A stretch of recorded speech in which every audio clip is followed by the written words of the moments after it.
In the long, dark history of submarine warfare, there is one rule that was never meant to be broken. You do not fight a destroyer. A submarine is like a ghost, a phantom in the water.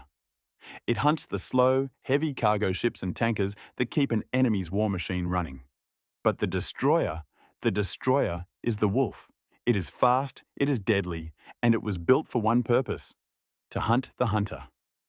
In the Second World War, for an American submarine to be caught by a Japanese destroyer was, in most cases, a death sentence. Between December 1941 and the spring of 1944, Japanese destroyers successfully sank 14 American submarines in combat. In that same time, the number of Japanese destroyers sunk by an American submarine while both were actively fighting was zero. The math was simple. A destroyer could race at 35 knots. A submarine running underwater on batteries struggled to reach 9. The destroyer had sonar and was loaded with depth charges. The submarine had to hide quietly and blindly. The rules were clear. If a destroyer finds you, you dive deep. You go silent, run quietly, and pray. But in 1944, one man decided to break the rules. His name was Commander Samuel D. And he didn't just fight the wolf, he hunted it. What he and his 79 men did in just 4 days was unbelievable. It shocked the Imperial Japanese Navy to its core and changed the entire course of the war in the Pacific. This is the story of the USS Hata, the destroyer killer. To understand what Samuel D. did, you first have to understand the man himself. He was 37 years old, a 1930 graduate of the Naval Academy. He was quiet, unassuming, and wore glasses. But under that calm look was a core of pure steel, built under the command of the legendary William Mush Morton. The skipper of the USS Wahoo D had been Morton's executive officer, and he learned from the best. He learned that aggression, surprise, and total boldness were weapons just as powerful as any torpedo. By 1944, D had his own command, the First Attack Command, the Gato-class submarine USS Hata. On his 5th war patrol, he used those lessons in a way that left the Navy stunned. On April 13, 1944, near the island of Guam, the Hata was hunting a convoy when its escort, the Japanese destroyer Akazuchi, spotted him. The Akazuchi turned and charged at full speed, ready to ram or depth charge the submarine into pieces. Every man in Hata's conning tower expected the order to dive. Instead, D ordered, "Flank speed ahead, make ready the bow tubes." He was charging straight at the destroyer, and this move was so wild and so risky that it was barely even a real theory. It was called the down-the-throat shot.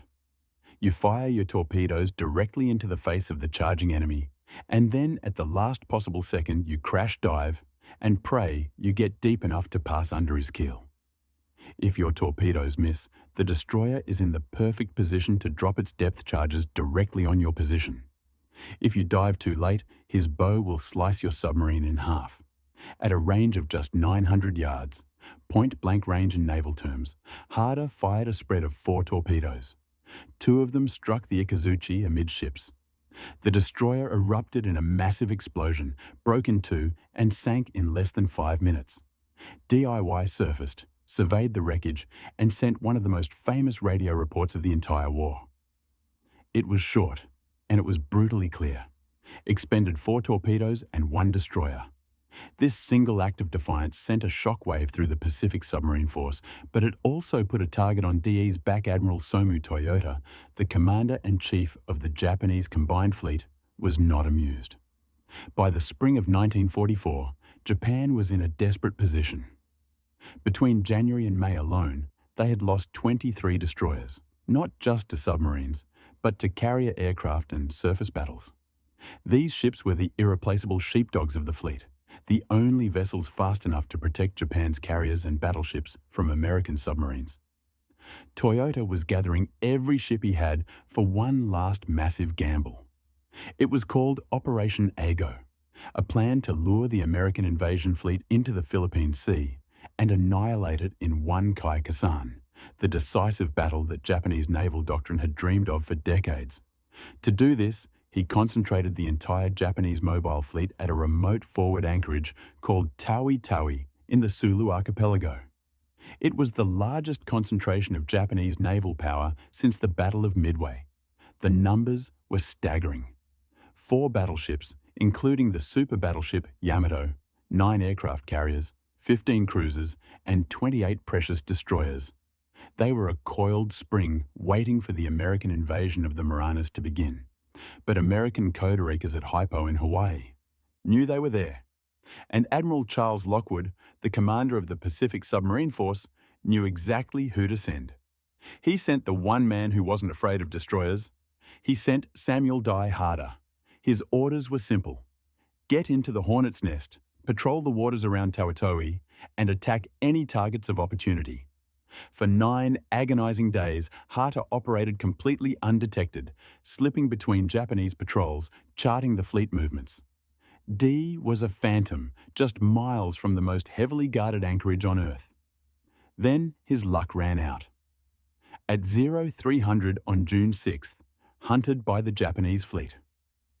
In 1944, the same day Allied troops were storming the beaches in Normandy, a Japanese patrol plane flying in the dark spotted the faint feather of Harter's periscope wake.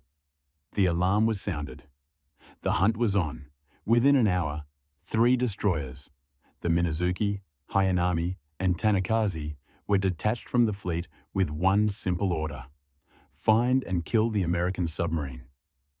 At 0647, as the first light of dawn streaked the sky, Commander Day stood in the conning tower, his eye pressed to the periscope. He watched as the 3 destroyers cut through the water, coming straight for him. He was 37 years old. This was his 5th war patrol. He had already destroyed 18 enemy ships, but now 3 of the deadliest ships in the Japanese Navy were hunting him at the same time. If you find this kind of detailed, forgotten history as fascinating as we do, we'd be honored if you'd hit that subscribe button. We believe these stories of courage and sacrifice deserve to be told. And by subscribing, you help us make sure they aren't forgotten. Back in the conning tower, Dee studied the lead destroyer, the Minazuki. She was 50 tons of grey steel, armed with 4 5-inch guns and closing fast, zigzagging to throw off a torpedo solution. Behind her, the other 2 destroyers were spreading out, a classic search and destroy pattern designed to box the submarine into a kill zone. Every man on Harter knew the book. They were supposed to run. They were supposed to dive to 400 feet and pray the sonar operators were having a bad day. But Dee had no intention of running. He swung Harter's bow and pointed it directly at the charging Minazuki. "Make ready the bow tubes," he ordered. The range closed. 1,500 yards. 1,200 yards. The sonar pings from the Minazuki were now a frantic, high-pitched clang-clang-clang that every man on the boat could hear through the hull. The destroyer knew where they were. "Range 1,100 yards, the fire control officer called out. The time to collision was just 96 seconds. Day was calm. He was waiting for the Minazuki to commit. At 750 yards, less than half a mile, the destroyer was so close, Day could see the bone in her teeth, the white bow wave she was pushing, fire 1, fire 2, fire 3. 3 Mark 18 electric torpedoes sped silently toward the target. "Take her down 300 feet. All ahead, full." Harter pitched down at a brutal 30-degree angle, her motors screaming as she clawed for depth. This was the moment of truth. 40 seconds after firing, 2 massive explosions shook Harter so violently that light fixtures shattered and cork insulation rained down from the overhead. Then a 3rd shattering blast lifted the submarine's stern 6 feet out of the water before slamming it back down, throwing men from their feet. Dee brought the boat back to periscope depth where the Minazuki had been. There was nothing but a column of black smoke, debris, and a spreading oil slick.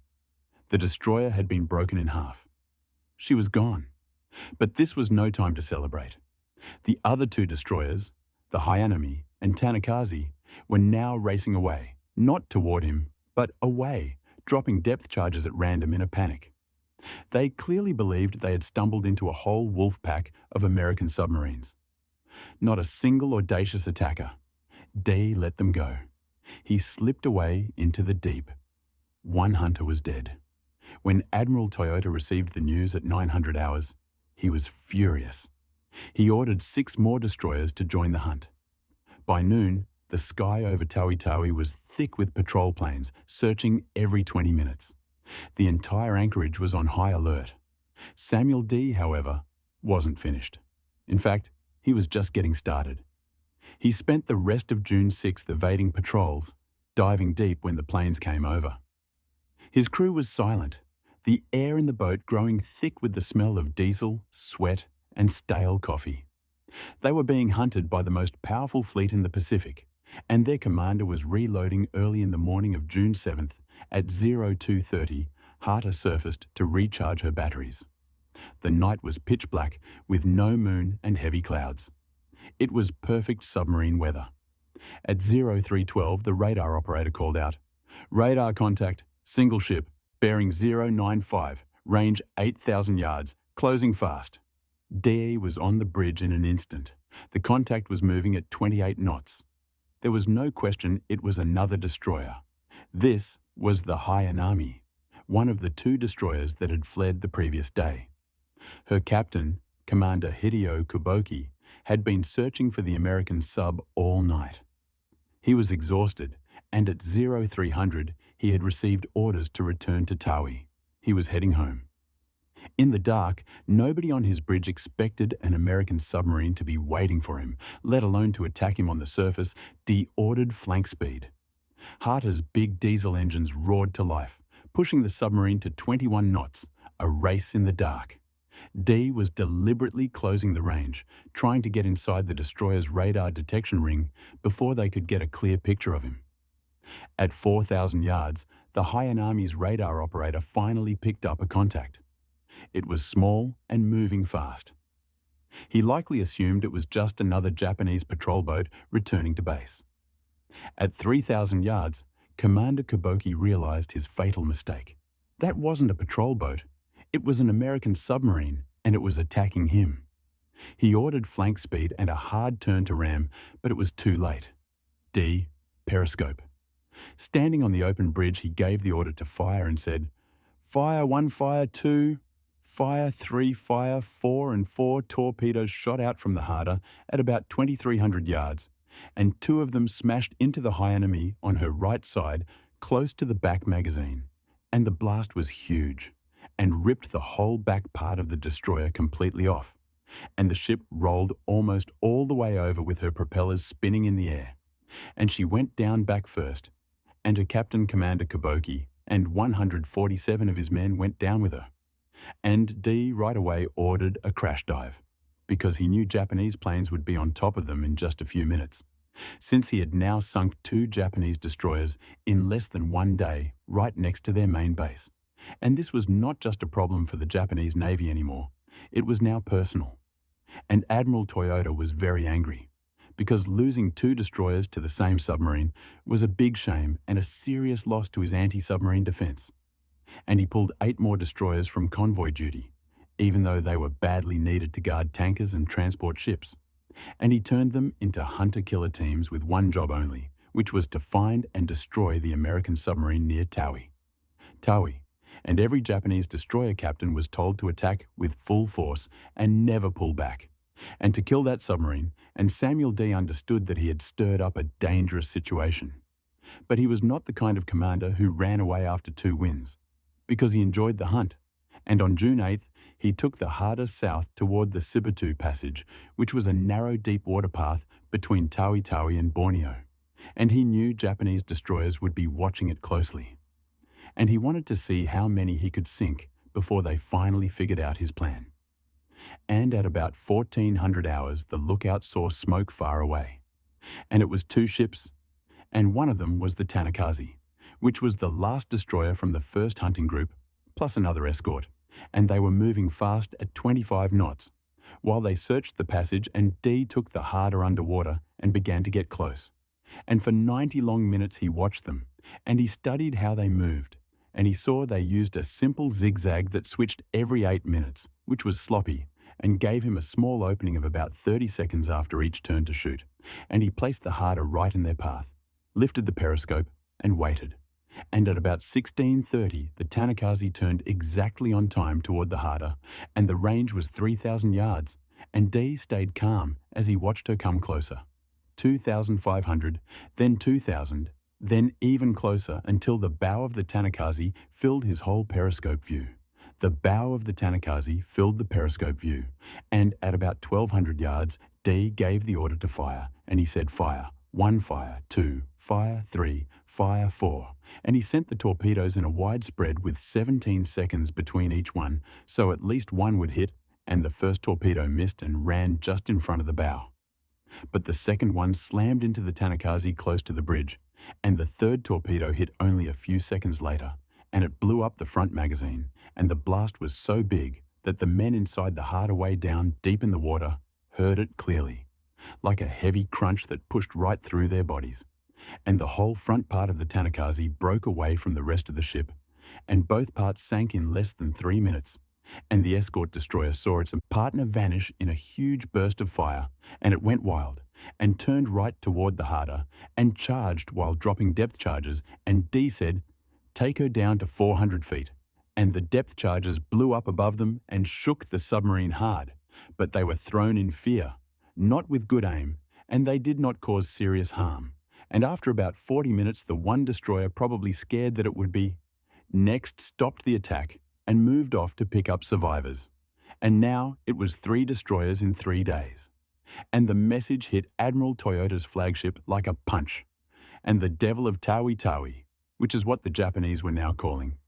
This single submarine had struck again, and Toyota was about to make a choice that would change the whole battle of the Philippine Sea.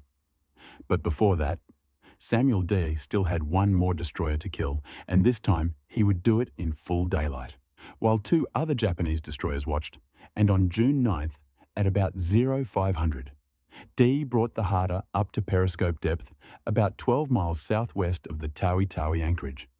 And what he saw made every man in the conning tower hold his breath, because right in front of them, moving in a perfect side-by-side line, were 4 Japanese destroyers. And they were not just passing through, they were hunting, and their sonar pings were so loud that the harder's soundman could hear them, even without his headphones. And this was the hunter-killer group sent only for him. And Dee checked his torpedoes, and he had 8 left, and there were 4 destroyers, which meant he would get maybe 1 clean shot before all 4 rushed toward him and filled the water with depth charges. And he watched how they moved and saw the first destroyer, on the end, turning hard back and forth, and the third and fourth destroyers were also weaving around. But the second one in the line, for some reason, held a straight, steady course, and that one was his target. And at about 0612, the second destroyer. The second destroyer turned straight toward Harder's position. It was just a normal turn in her search pattern, but it sealed her fate. Range 4,000 yards. Dee waited. 3,000 yards. The sonar pings were deafening. 2,500 yards. At 1,800 yards, Dee spoke. Fire 1, fire 2, fire 3. He didn't fire his usual 4 torpedo spread. He needed to save torpedoes. He was betting everything on this one shot. All 3 torpedoes hit the destroyer on the left side within 5 seconds of each other. The ship didn't just explode. It disintegrated. The blast was so huge that debris, chunks of the deck, guns, and pieces of the superstructure flew 300 feet into the air. The ship rolled over and disappeared in 90 seconds. The other 3 destroyers watching this reacted with pure fury. They immediately rushed to Harter's last known position, emergency deep, 500 feet. Dee roared. Harter nosed over and plunged. Depth charges started exploding overhead almost right away. 23 in the first 10 minutes. The explosions shook them to their bones. The lights in the submarine went out, and the dim red emergency lights turned on. The hull plates groaned and popped under the heavy pressure. A sound the crew called the bends. A pipe burst in the forward torpedo room, spraying high-pressure seawater across the deck. But the crew stayed silent. They were veterans. They moved in the dark, fixing the damage, while the world outside their thin steel hull was nothing but thunder. For 2 full hours, the 3 destroyers hunted them. They crisscrossed the area, dropping charge after charge. But D was just as good at hiding as he was at attacking. He kept Harter deep and quiet, predicting their moves, until finally the destroyers gave up. They probably thought the submarine had been destroyed by the huge attack. At periscope depth, the sea was empty. 4 destroyers sunk in just 4 days. D wasn't thinking about his success. He was thinking about fuel. Harter had used 60% of her diesel reserves. She had 5 torpedoes left, but could only stay on station for maybe 3 more days. While D was checking fuel, the news of the 4th sinking reached Admiral Jizaburo Ozawa. The commander of the mobile fleet, who was still at Tawi-Tawi Ozawa, did the math. 4 destroyers sunk in 4 days by 1 submarine, right outside his main fleet base. If a single American sub could get through his defenses this easily and sink his best escorts at will, the whole anchorage was a death trap. All his carriers, all his battleships were just sitting ducks. He sent a panicked, urgent message to Admiral Toyota. The mobile fleet had to leave Tawi-Tawi immediately. The Americans knew where they were. Toyota agreed. The original plan for Operation Ago was to wait until the Americans started their invasion and then sail on June 15th to meet them. But staying at Tawi-Tawi was no longer safe. It would have been suicide. On June 10th at 0800, the entire Japanese mobile fleet, 4 battleships, 9 carriers, 15 cruisers, and the remaining 24 destroyers, raised anchor and steamed northeast 6 days early, heading for the Philippine Sea. Their departure was a mess. They were disorganized and leaving in a hurry. American codebreakers intercepted their movement orders within hours. Admiral Raymond Spruance, commander of the American Fifth Fleet, now knew exactly where Ozawa was going, and he had 6 extra days to prepare his defense. D, of course, didn't know any of this. He was still hunting. Later that same day, June 10th, at 16:30, he spotted 2 more destroyers patrolling the Sabutu Passage. He had 5 torpedoes left, enough for 1 more attack. At 17:15, he fired a spread of 3 torpedoes at the lead destroyer. 1 hit the bow. The destroyer was badly damaged and slowed to a stop, but it didn't sink. The second destroyer, seeing its companion hit, immediately charged Harter's position. D fired his last 2 torpedoes. "Fire 4! Fire 5!" Both missed. The conning tower was silent. They were out of torpedoes. They had no way to fight back. And a Japanese destroyer was coming straight at them at 32 knots, less than a mile away. Its bow wave was a white line of pure vengeance. "Emergency deep. Take her down 500 feet. Harter's diving planes pushed hard, driving the submarine down at a steep angle. The men grabbed handholds. 300 feet, 400 feet, 500 feet. The destroyer passed directly overhead. Its propellers churned the water so loudly that the crew could hear the whomp, whomp, whomp of each blade through the hull. Then silence. The destroyer was circling back. D knew the pattern. The destroyer would make several passes, dropping depth charges on each run until the submarine either surfaced or imploded.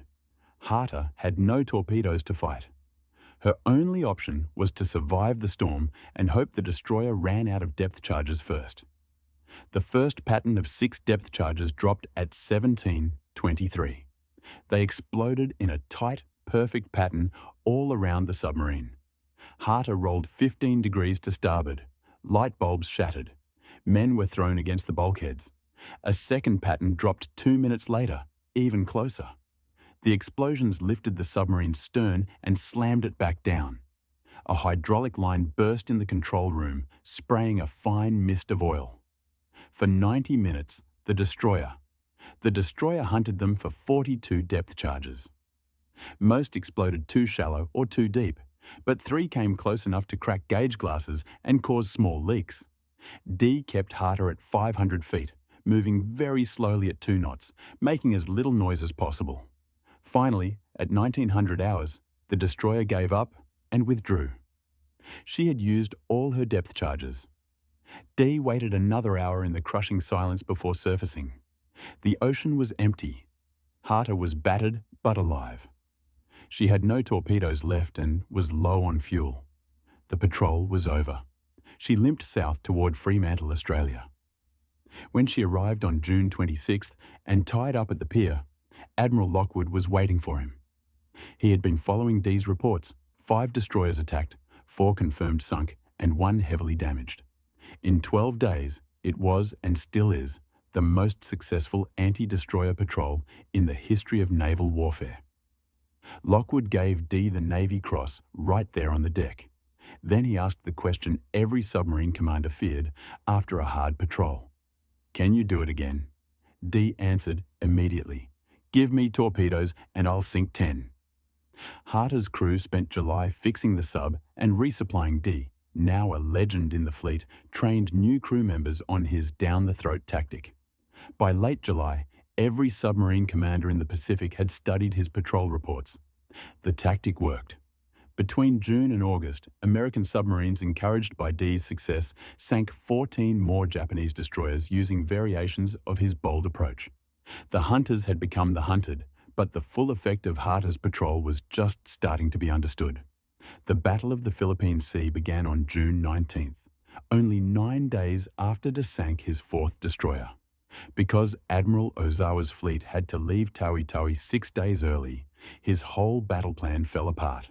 His fleet arrived scattered and disorganized. His reconnaissance planes had used too much fuel during the rushed departure and couldn't find the American fleet. His destroyers were still regrouping. His supply ships were 3 days behind schedule.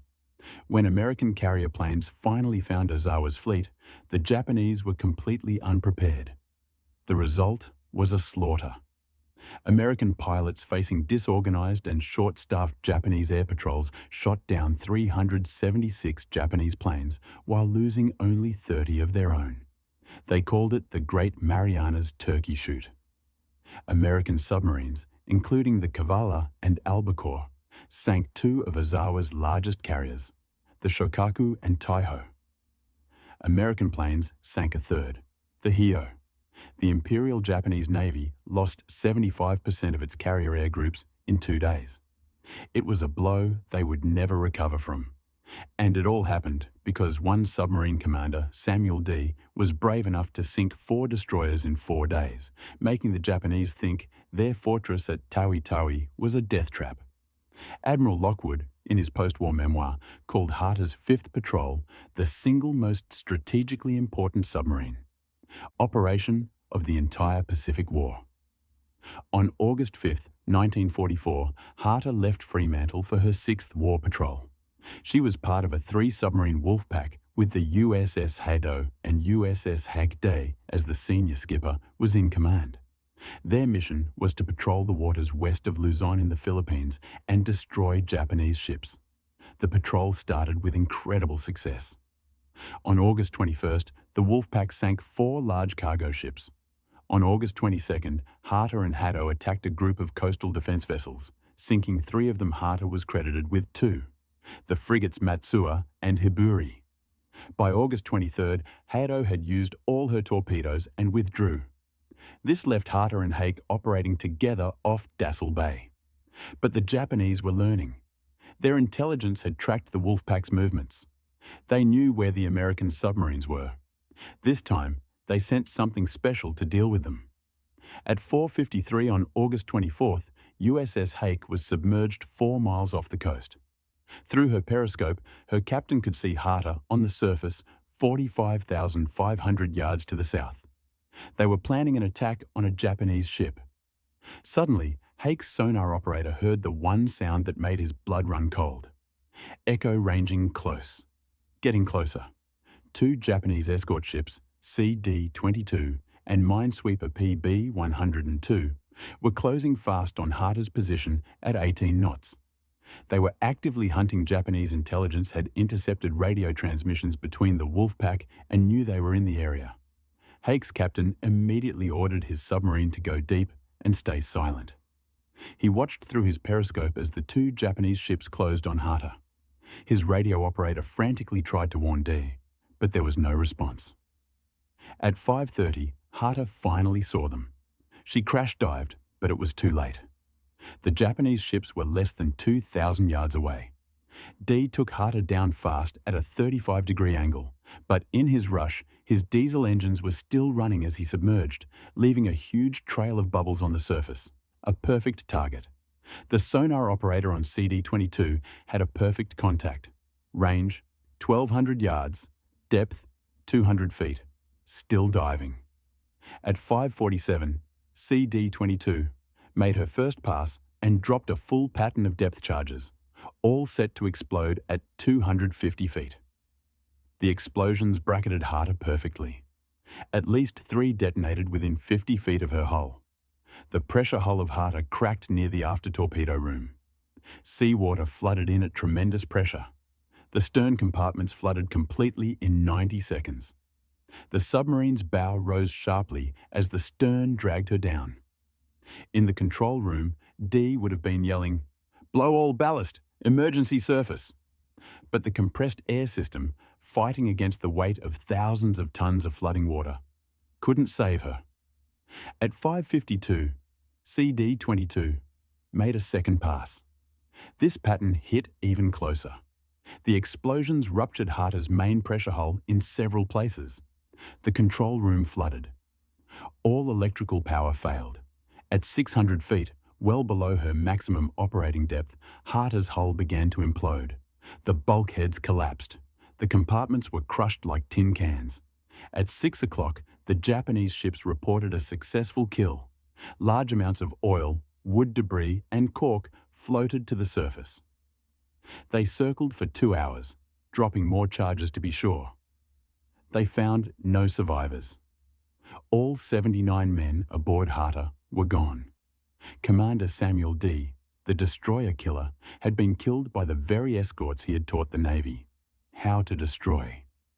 The news of Hata's loss was a devastating blow to the submarine force. Admiral Lockwood immediately suspended all submarine operations in the area. The American public wouldn't know the full story until after the war. But the Japanese knew. Admiral Toyota received the report on August 26th. The Devil of Tawi Tawi was finally gone. He ordered a commendation for the crew of CD-22. What Toyota didn't know was that the damage had already been done. The tactics D had pioneered were now standard Navy doctrine. Before Hata's 5th patrol, submarines ran from destroyers after they were hunted. By the end of the war, American submarines using DE's down-the-throat tactic had sunk 214 Japanese warships. This included 4 aircraft carriers, 1 battleship, 9 cruisers, and 38 destroyers. D's legacy was written in the wreckage of the Imperial Japanese Navy. On March 27, 1946, President Harry Truman presented Commander D's Medal of Honor to his widow, Edwina, on the White House lawn. The citation read in part, "This remarkable record of 5 vital Japanese destroyers sunk in 5 short-range torpedo attacks attests the valiant fighting spirit of Commander D and his indomitable command." The Navy named a destroyer escort. After him, Hata. She herself received the Presidential Unit Citation. Her motto, "Hit him harder," became legendary. Today, at the Naval Academy, instructors still teach the down-the-throat attack. Not because modern submarines would use it, our new torpedoes are far too advanced for that, but because it shows a fundamental principle. When your enemy expects you to run, charging is the one thing they can't defend against. The 79 men aboard Hata came from 38 different states. They were farm boys from Iowa, factory workers from Michigan, college graduates from California. They volunteered for the silent service, knowing the odds. 22% of all submariners who served in World War II died, the highest casualty rate of any branch of the American military. They knew the risk, and they served anyway. The last survivor of Hata's crew, Paul Bryce, passed away in 2022 at the age of 98. With his death, no one who served aboard that legendary boat remains to tell their story firsthand. That is why these stories matter. The official reports tell us what they did, but they can't tell us what it felt like to hear those depth charges explode or to trust your life to the man at the periscope. If this story moved you, please hit that like button. Every click tells the algorithm that this piece of history is worth remembering and helps show this story to more people.